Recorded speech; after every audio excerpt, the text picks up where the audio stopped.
এতগুলো প্রশ্ন করা কারোর কোনো হয়েছে। ইন্টারজেকশন? আচ্ছা, যে জিষ্ণুদা উঠে যাচ্ছেন। হিটলার, নাজি, অনেকগুলো কথা হলো। আমি সিপিআইএম, কমিউনিস্ট পার্টি অফ ইন্ডিয়ার তাদের 20তম পার্টি কংগ্রেস 2012 সালে 4 থেকে 9 এপ্রিল হয়েছিল।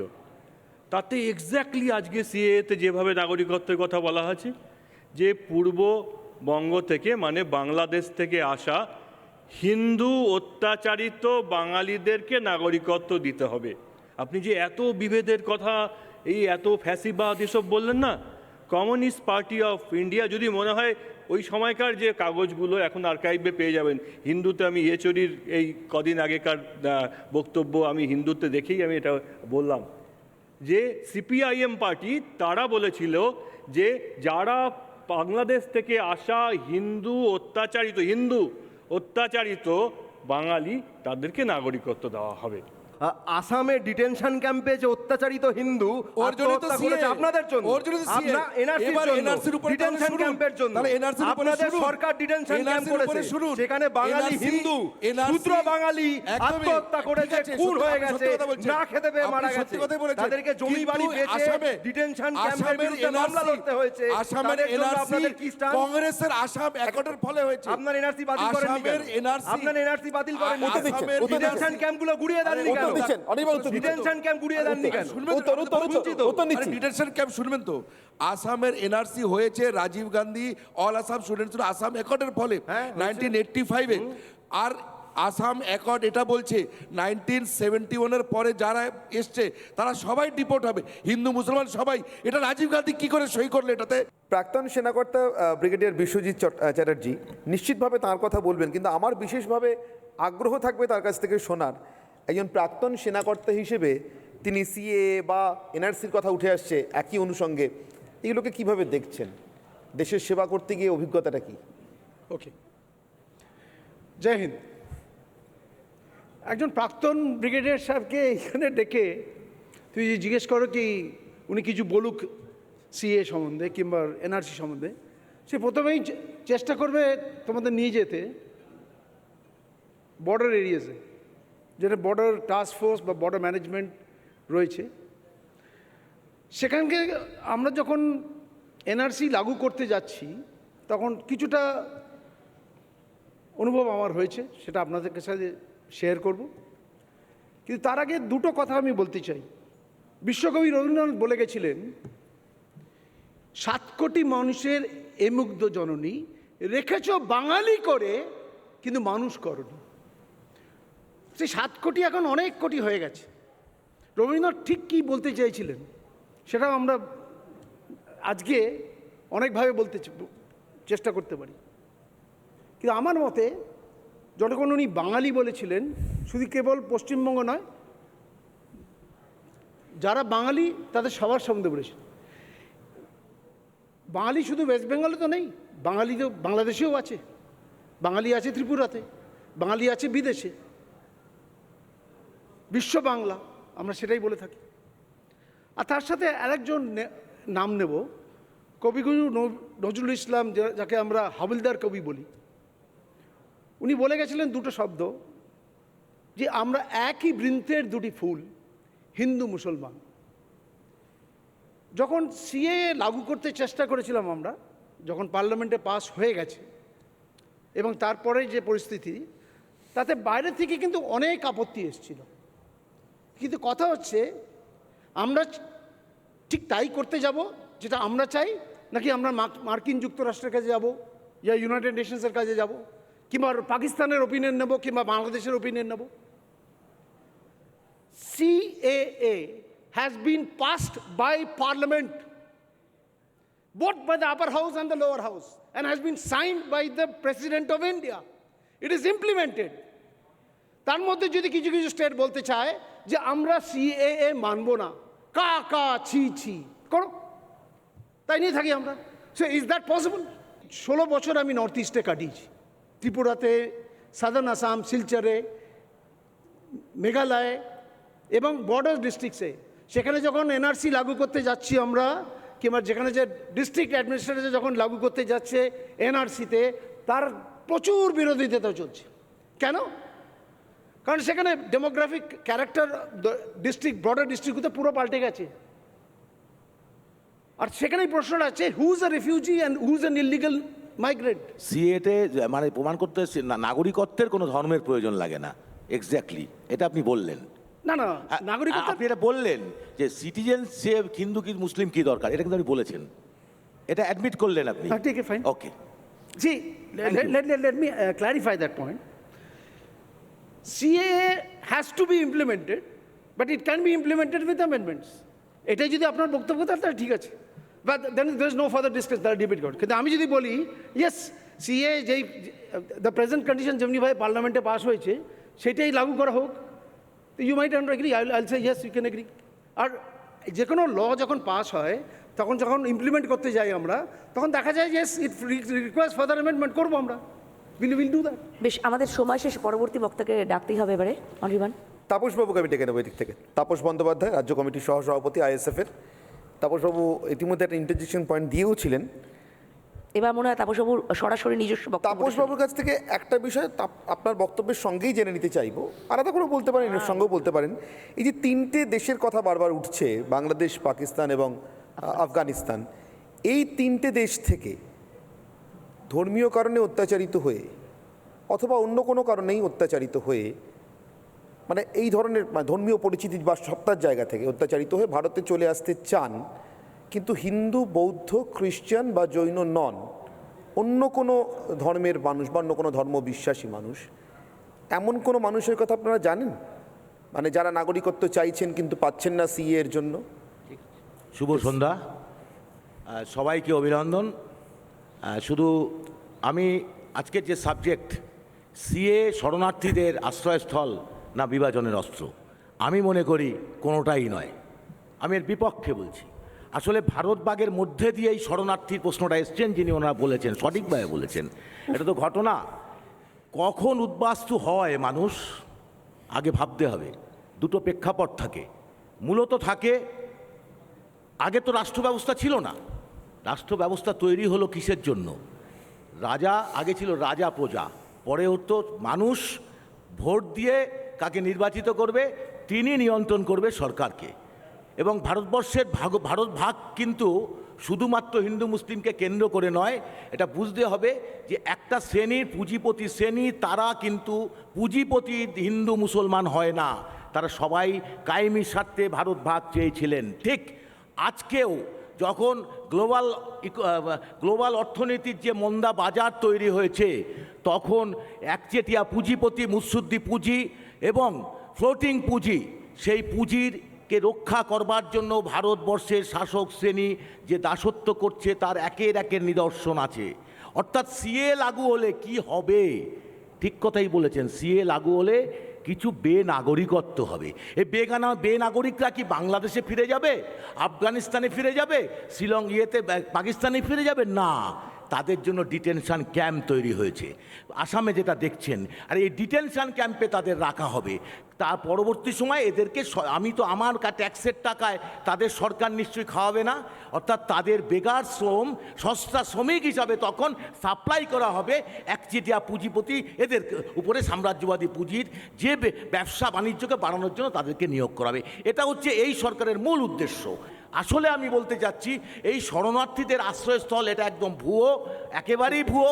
তার মধ্যে দিয়ে তারা রাজনৈতিক একটা ফায়দা তোলার জন্য সবাই উঠে পড়ে লেগেছে, এবং এই রাজনৈতিক ফায়দার মধ্যে দিয়ে একটা নতুন করে ক্যাপিটালিজমের তাদের পোষণ করবার চেষ্টা হচ্ছে। আমার 3 মিনিট হয়নি, 3 মিনিট বলে নি, 3 মিনিট জাস্ট শেষ হয়েছে। আপনি কি একটা লাইন আরো বলতে চান, একটা সেন্টেন্স বলতে চান, বলুন, কমপ্লিট করুন। ব্যাপারটা হচ্ছে, আসলে আমাদের দেশের শরণার্থীদের যে জিনিস দেখানো হচ্ছে, সেই জিনিসটা কিন্তু একটা সোনার পাথর বাটি, বাস্তবিক তার রূপদান করা অসম্ভব 130 কোটির দেশে, এটা বলেই আমি মনে করি। কাউকে প্রমাণ করতে হবে না যে রিলিজিয়াস পারসিকিউশন হয়েছে। রিলিজিয়াস পারসিকিউশন যে হয়েছে এটাকে মেনে নিয়েই সিএ করা হয়েছে। এখানেই আপনারা ভুল, আপনি ভুল আর করছেন। আইনটা দেখুন, আর সিএ আপনি মনে হয় ভুল করছেন। কারণ আইনটা দেখুন ভালো করে, সিএটা দেখুন। কারণ করতে হবে তাকে ছিনিয়ে নেওয়ার জন্য করা হয়নি। এখানেই আপনারা এখানেই আপনারা বলবে না, এখানে আপনারা বিচ্ছিন্নতাবাদী রাজনীতি করছেন। কারোর সিটিজেনশিপ নেওয়ার জন্য বিচ্ছিন্নতাবাদী কাকে বলে একটু বলবেন, আর কাইন্ডলি কাউকে প্রমাণ কাইন্ডলি করতে বলবেন হবে না। বিচ্ছিন্নতাবাদী সেই মানে জন্যই কি? স্পেসিফিক্যালি বলা এই হচ্ছে। টার্মটা ব্যবহার করলেন তো আমি আরে আপনাকে বাবা, প্রশ্ন করছি বিচ্ছিন্নতাবাদী কাকে বলে? একজন এক এক করে শুনি, এক এক করে শুনি, প্রমাণ উনি বলে নিক, করতে আপনি হবে উত্তর না, দেবেন। সেই জন্যই তো বলা হচ্ছে বারবার যে শুধু হিন্দু, বৌদ্ধ, শিখ, খ্রিস্টান, জৈন এদের জন্যই বলা হচ্ছে, কেননা এটাও হিস্টোরিক্যাল আমি ফ্যাক্ট আপনাকে যে এদের উপরেই রিলিজিয়াস পারসিকিউশন হয়েছে। এবার আফগানিস্তান, উত্তরটা পাকিস্তান, বাংলাদেশে আপনাকে- এদের না, না, উপরেই না, শুধু কিন্তু রিলিজিয়াস আপনাকে- পারসিকিউশন উত্তর হয়েছে। দিন। আইনে এটা বলা আছে, তাকে এবার উত্তর। প্রমাণ করতে হবে, তাকে প্রমাণ করতে হবে যে আপনি ওখান আইনটা থেকে পড়ুন না বিতাড়িত আরেকবার। হয়েছে। আর আপনি পড়ুন না দেখুন আরেকবার CA টা, আইনটা। আপনারা তো আর লাগু আপনি করেছেন। পড়ুন না আইনটা।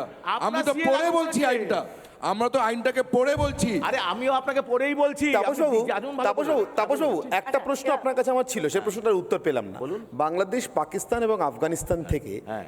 ভারতে চলে এসেছেন বা ভারতে আসতে চান ধর্মীয় কারণে অত্যাচারিত হয়েই, এদের মধ্যে হিন্দু, বৌদ্ধ, খ্রিস্টান, জৈন এর বাইরে অন্য কোনো ধর্ম সম্প্রদায়ের বা বিশ্বাসের মানুষের খোঁজ আপনি জানেন? না। একজন হলেও চলবে? না নেই। না, তারা এখানে কাজের সুবাদে আসে, কাজের সুবাদে যায়।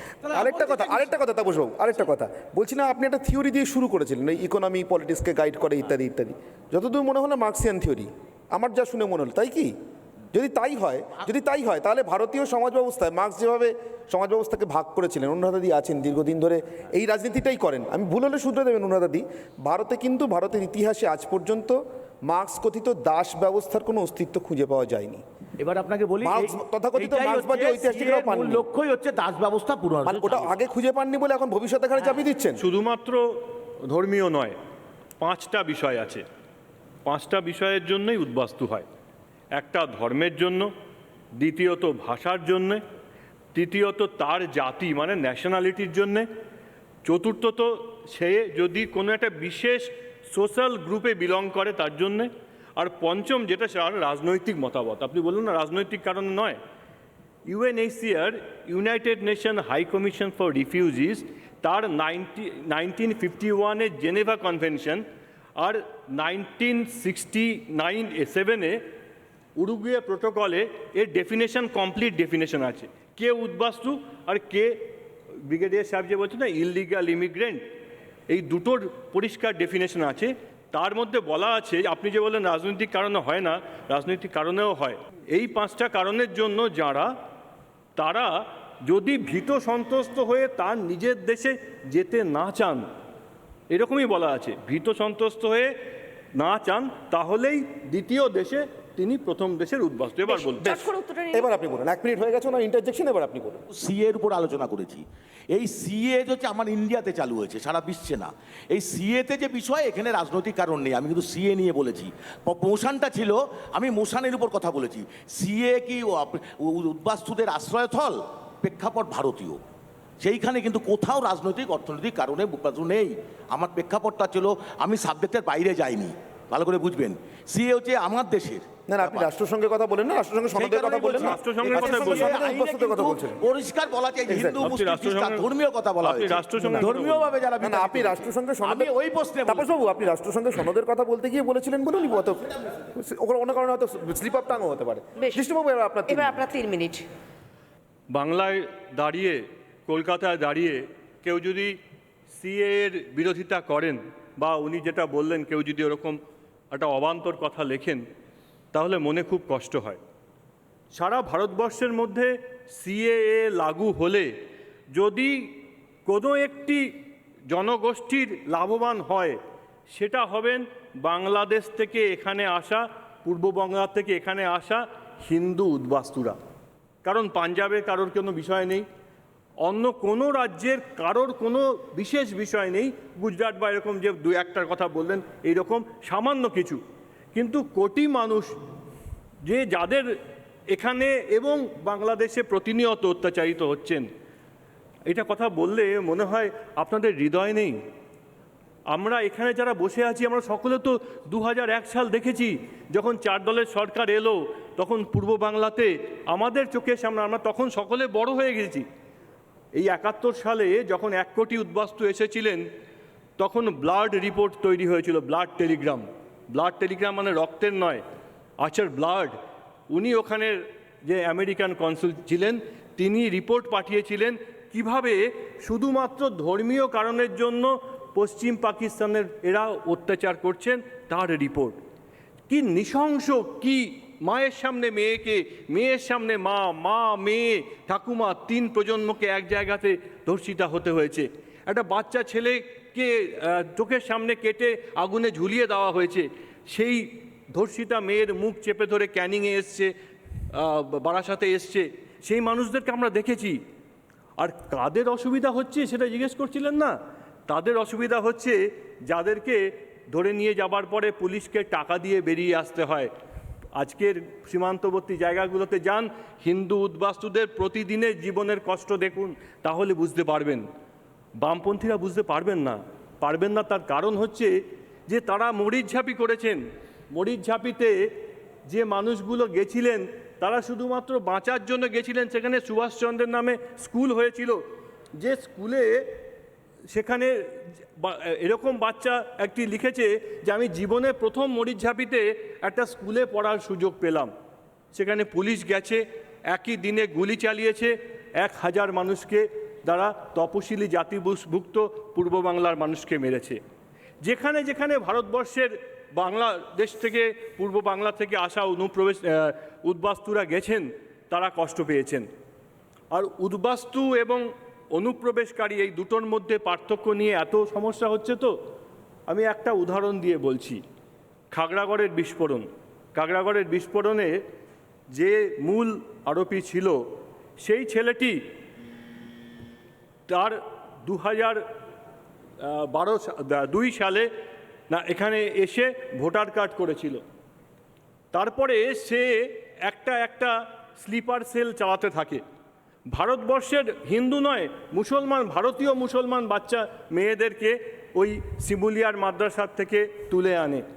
সন্দেশখালির যদি আপনি দেখেন যে বাগদা থেকে শুরু করে গোসাবা পর্যন্ত এই 14টি অ্যাসেম্বলি কনস্টিটিউয়েন্সির মধ্যে 8টি তপশিলি জাতিদের দ্বারা জন্য সংরক্ষিত। সন্দেশখালি তপশিলি উপজাতির জন্য সংরক্ষিত। কিন্তু বিগত 3 দশকের হিসেবে দেখুন যে ওখান থেকে তপশিলি মানুষদের এথনিক ক্লিনজিং হচ্ছে। এই এথনিক ক্লিনজিংয়ের কারণ হচ্ছে ওখানে যে ক্যাটেল স্মাগলিংয়ের সঙ্গে, গো পাচারের সঙ্গে এবং সীমান্ত যে অপরাধের সঙ্গে যুক্ত আছেন, সেই অপরাধের সঙ্গে যুক্ত মানুষদের যারা ওপার বাংলা থেকে এসে ইললিগাল ইমিগ্রেন্ট এই জায়গাতে করছেন। বেশ, কৃষ্ণবাবু, সময় যেহেতু শেষ হয়েছে, আমার একটাই প্রশ্ন। বাংলাদেশ নিয়ে এত কথা হচ্ছিল বলেই আমি প্রশ্নটা করছি। দেখুন, দর্শন পড়া, ভারতীয় দর্শন পড়া মানুষ হিসেবে আমি এটা জানি যে আমাদের দেশে যারা কাপিল বা সাংখ্য, অর্থাৎ কপিলের অনুসারী বা সাংখ্য মতে বিশ্বাসী, সেই নাস্তিকদেরকেও সনাতন ধর্মেরই অন্তর্ভুক্ত করা হয়। তাদেরকে সোকল্ড অহিন্দু বলা হয় না। কিন্তু স্বামী বিবেকানন্দ বা শ্রীরামকৃষ্ণের ঔদার্যে তো ভারতের আইন তৈরি হয়নি। আইনটা আইন, বাস্তবতা। সে আইনে 4টে ধর্মের কথা লেখা আছে বা 5টা ধর্মের কথা লেখা আছে। এই 3টে দেশের ক্ষেত্রে, বাংলাদেশ, পাকিস্তান, আফগানিস্তান। বাংলাদেশের যে ব্লগাররা ঘোষিতভাবে নাস্তিক এবং নাস্তিকতার জন্যই মরতে বাধ্য হলেন, তারাও তো ধর্মীয় পারসিকিউশনেরই শিকার, যদি আমার ভারতীয় দর্শনের দৃষ্টিভঙ্গিতে দেখি। আপনি হয়তো আমার আগে যে প্রথমে বলছিলাম, আমি তসলিমা নাসরিনের কথা বলেছিলাম। তসলিমা নাসরিন তার বক্তব্যের জন্য, ওই যে বললাম সোশ্যাল গ্রুপে বিলং করেন, তার মতো যারা আছেন তাদেরও পাওয়া উচিত।